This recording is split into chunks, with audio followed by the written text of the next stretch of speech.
Okay, so hello, hi sa lahat ng mga nakabili na ng Peking Ducks sa amin dito sa Alpha Adventure. Para sa iyo ang video na to kung isa ka dun sa mga nakabili sa amin ng Peking Ducks. Okay, tungkol ba saan ang video na to? Ito ay tungkol sa feeding at drinking program na aming sinusunod sa pagpapalaki ng mga Peking Ducks na pang-slaughter, pangkatay. So, pag sinabi natin pangkatay, meron tayong target weight within a specific period of time. No? So, tatlong rearing periods kasi ang pwede mong sundin sa pagpapalaki ng Peking Ducks relative doon sa target weight mo. So, halimbawa, kung gusto mong makapagpalaki ng Peking Duck na may bigat na between 3.4 to 3.6 kilograms, kailangan mo siyang i-rear or palakihin for 42 days. Kung ang target mo naman ay between 3.8 to 4.1 kilograms, kailangan mo siyang palakihin for 49 days. At kung lastly, kung ang plano mo naman ay makapag-hit ka ng weight na nasa 4.3 to 4.5 kilograms, so pwede mo siyang palakihin for 55 days. So yun yung tatlong rearing periods na pwede mong na dapat mong sundin kung ikaw ay may target na timbang na katulad ng mga binanggit ko para sa bawat isa dun sa mga rearing periods na yun. So, tandaan, tatlo, 42 days, dagdag ka ng isang linggo, magiging 49, dagdag ka pa ng isang linggo, magiging 55. Okay? So, 6 weeks, 7 weeks, at saka 8 weeks or 2 months. Okay? Mahalaga na bago mo pa man dalhin sa farm mo yung mga sisiw, mga ducklings, alam mo na dapat kung ano ba yung target weight mo. Mahirap kasi yung nagpapakain ka, nagpapalaki ka, tapos wala ka naman palang kaalam-alam kung ano ba yung tinatarget mong weight. Mahirap ang ganon. More likely, yung mga nag-aalaga ng Peking Ducks na parami lang ng nagpaparami lang na nagpaparami, ay nagkakaroon ng isang common problem in the end. Ano yung common problem na yan? Yan yung dumami ang alaga mo pero wala kang market, wala kang hindi mo alam kung saan may di-dispose, no? Hindi mo na pwedeng kainin minsanan ng mga 'yon. So syempre habang tumatagal sila sa iyo, gumagastos ka sa pagkain at saka doon sa utilities, tubig, kuryente, bayad ng tao, mga caretaker mo kung meron, at saka yung mga vitamins nila, etc. No? So ngayon, ang ibabahagi ko sa iyo na kung ikaw ay isa sa mga nakabili na ng Peking Ducks sa amin, sa Alpha Adventure, ay ang feeding at saka drinking program. Gaano ba karaming feeds ang dapat na makain ng Peking Duck sa bawat linggo? At anong klase ng feeds? At gaano karaming tubig ang dapat niyang mainom? Yung dami ng tubig, baka sabihin nyo, di gawin na lang natin unlimited, only water, no? Continuous yung tubig, baka sabihin nyo, total, solar naman ako sir, wala namang problema yan. Wala namang electric bill na darating, solar powered ako. Well, para sa akin, kahit na renewable energy pa yung ginagamit mo, it's still a waste of water or form of energy. Kahit na solar power pa yung gamit mo, it's a waste of resources pa rin kung labis pa sa nararapat yung ibinibigay mong tubig, no? Lalo na kung naghahalo ka ng aking oriental herbal nutrients bilang probiotics at prebiotics ng mga ducks mo. Okay? So, hindi lang pagkain, kundi timbang ng tubig din, no? Volume ng tubig rather, no? That's the appropriate term when it comes to water, volume, no? So ngayon, dun muna tayo sa week 1, day 1 to 7. Gaano karaming feeds? 54 grams per duckling per head per day. Tandaan, 54 grams. Ilista mo na yan. No? Wala akong ipapakitang table dito. Sasabihin ko lang lahat ng mga numero. Day 1 to 7 or week 1, 54 grams. Gano'ng karaming tubig? 100 ml per duck, per bird, per day. Okay? Ngayon, kung uhawin sila, let's say summer, o hindi ba rin nagtatop up ka na lang, nagdadagdag. Basta huwag ka lang nagtatapon. Sinasabi ko parati yan, even sa mga seminar sa Rhode Island Red. Hindi ba rin nagtatop up, huwag lang nagtatapon. Okay? So, now, next. Day 8 to day 14. Week number 2. Gaano karami? So, from 54 grams, magiging 109 grams. By the way, yung week 1 natin, hanap kayo sa mga poultry store nung feeds na pang duck na kung tawagin ay starter 1. Crumble yun. No? Kung medyo nasa malayong lugar ka at hindi ganun karami ang may poultry store sa inyo at ni isa sa kanila halimbawa walang starter 1 crumble na pang duck, pwede mong gamitin yung chick booster, halimbawa Integra 1000, pwede mong gamitin yun sa unang linggo, day 1 to 7. Ngayon yung binanggit ko, day 8 to day 14 or week number 2, ganun nga karami ulit? 109 grams per duckling per day, no? 109 grams. Anong gagamiting feeds? Starter 2, crumble ulit yan. Yung pang duck talaga. Kailangan nakikita mo sa sako, duck. No? Kung wala yon sa inyo, sa lugar mo, wala yon, pwede mo gamitin yung chick starter. Halimbawa, Integra 2000. Okay? Marami pa dyan. Pilmico, Sari Manok, meron silang starter feeds din. Or chick starter. So, hanapin nyo yun. Pero mas maigi kung yung feeds na pang duck. Starter 2. Crumble. Okay? Gano'ng karaming tubig yan? Sa ikalawang linggo. Ang tubig na ibibigay mo per duckling per day, at least 300 ml. So, talagang waterfowls talaga itong mga ducks na to. Talagang maano sa tubig no? Hindi katulad sa manok na tina-times 2 lang natin yung kanyang feed intake. Dito sa duckling, higit pa sa times 2. No? So, that's for the second week. So, third week tayo. Or from day 15 hanggang day 21. Gano'ng karaming feeds? Nagsimula tayo sa unang linggo, 54 grams. Second week, 109 grams. So, this time, magiging 164 grams na. No? 164 grams. Anong pagkain to? Grower na to. Grower feeds, pang duck.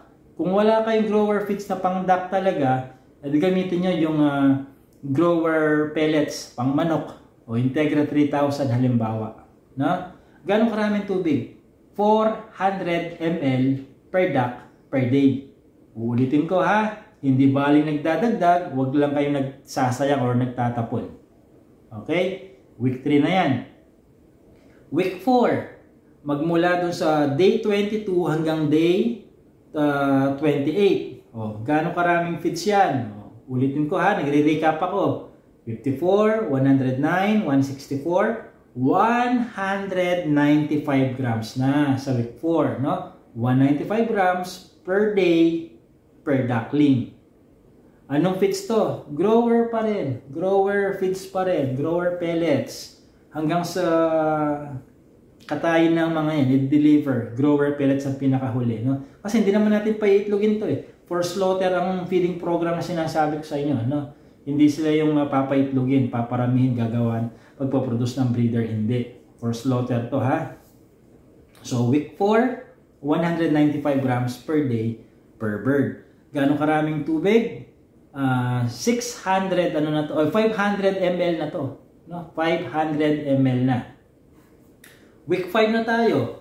Pang ilang araw na yan? Day 29 na yan to day 35. Gaano karaming feeds? 218 grams per bird per day.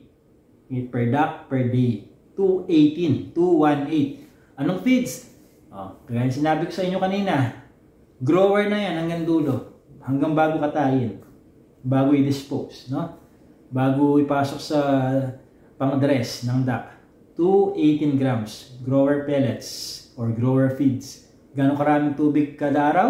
600 ml. Isipin mo yan, mahigit, ano na yan? Mahigit kalahating litro na. No? Iniinom yan ha, hindi pinampapaligo. Aparte pa yung, kung gusto nyo lagyan sila ng pampaligo, pwede rin, no? Pero hindi mandatory. Pero kung ako tatanungin ninyo, mas gusto ko yung may pampaligo sila. Especially kung summer. Nakakatulong sa kanila yon para mailabas nila yung init sa katawan. Dahil kapag mainit ang pakiramdam ng duck, kahit manok, humihina sila sa pagkain. Kaya sila humihina sa pagkain, that's by choice. Kasi pag kumakain sila, that produces more energy. At kapag nagpo-produce sila ng more energy sa katawan, heat yun, heat energy. So para makontrol nila yung body temperature, hindi sila gaano kakain. Pero kung meron silang naibababad nila yung kanilang webbed na paa sa tubig, nababawasan. Tsaka yun, no? Nababawasan yung init nila sa katawan. Ilan na yan? 5 linggo na, no? So, ika-6 na linggo. Pang ilang araw na yon? Day 36 to day 42 na to, no? Kung ang target mo ay nasa 3.4 to 3.6 kilograms, o 6 na linggo mo lang siyang aalagaan, i-rear, palalakihin, papakainin. O, ilang gramo kapag ka 6 na linggo na? 220 grams na yan per day per duckling. Okay? Anong feeds? Grower pa rin. Ganong karaming tubig? 600 ml pa rin per day per duckling. Okay? Ngayon, kung ang target mo nga ay between 3.4 to 3.6 kilograms lang, o hanggang doon ka lang sa 6th week, no? Kasi kapag tinanggal mo mga laman loob niyan, no? Ang mababawas diyan minsan nasa ano lang 0.4 to 0.4 to 0.5 kilograms or nasa 400 to 500 grams, no? Pag tinanggal mo ng laman loob niya.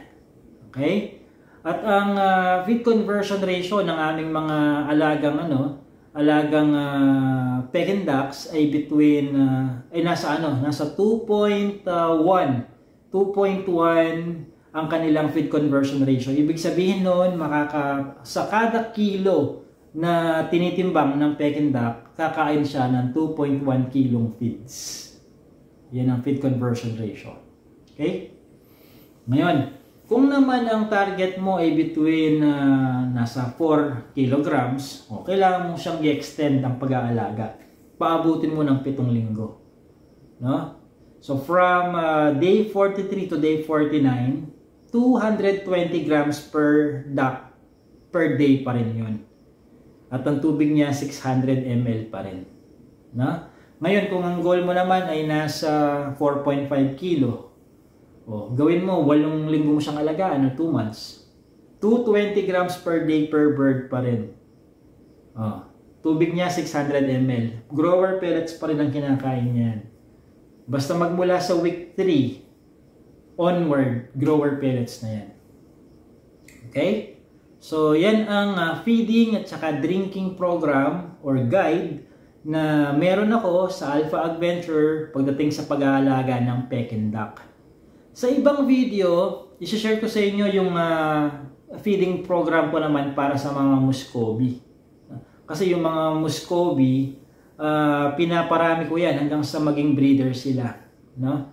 I'm not saying hindi ako nagpaparami ng Peking duck as a breeder, pero pagdating sa pangkatay kasi yung mga dinideliver ko sa mga restaurant, Peking duck, hindi Muscovy. Mas mabilis kasing lumaki ang Peking duck kaysa sa Muscovy duck. No? So, sa ibang video yun, share ko sa inyo. Meron ding mga ibang mga feeding program, ang ibang mga farms pagdating sa Peking duck. Kasi may mga dalawang klase ng ang Peking duck na common. No? Kung hindi yung Cherry Valley, merong Grimo Frere na Peking duck. Okay? Yung Grimo, yun yung town siya sa France. Yung Frere naman in French means brother. So, mayroong letter D yan, Grimaud, no? Kung tutuusin, no? Pero silent D yan in French. Grimaud, matigas pa nga pagkakapronounce niya, parang Grimaud, parang ganon. Yung frere, may S sa dulo yan, freres, kung babasahin mo siya kada letra. Pero silent S siya, frere. Ganon siya in French. No? So, maybe some other time, share ko rin sa inyo yung feeding guide na yung dating feeding guide na sinusunod namin pagdating sa mga Cherry Valley Peking ducks. Yung shinare ko sa inyo kanina ay para sa mga Grimaud Frere na Peking ducks. Pero nagano na kami, whether Cherry Valley yung ducks namin or Grimaud Frere siya, ang ginagawa namin, sinusunod ko dyan sa dalawang breed na yon, yung shinare ko ngayon na feeding and drinking guide na, no? And we are getting gladly we are getting yung yield na gusto naming makuha according dun sa mga rearing periods, yung 3 rearing periods na shinare ko sa inyo kanina. Okay? So, yan, I hope meron na kayong guide ngayon sa pagpapakain at pagpapainom ng inyong mga Peking ducks. Ha? So, ilista nyo lang yan, gawa kayo ng table sa Excel, i-print nyo, i-pascale nyo doon sa farm ninyo, no? Para meron kayong guide, para isa lang ang programa sinusunod niyo, feeding guide para sa inyong mga Peking ducks. Alright, so this has been JC of Alpha Adventure, your source of science-based, experience-driven, and technology-oriented tips on livestock farming. At nga pala, kung gusto nyong bumili sa amin ng Peking ducks, nasa description ang link.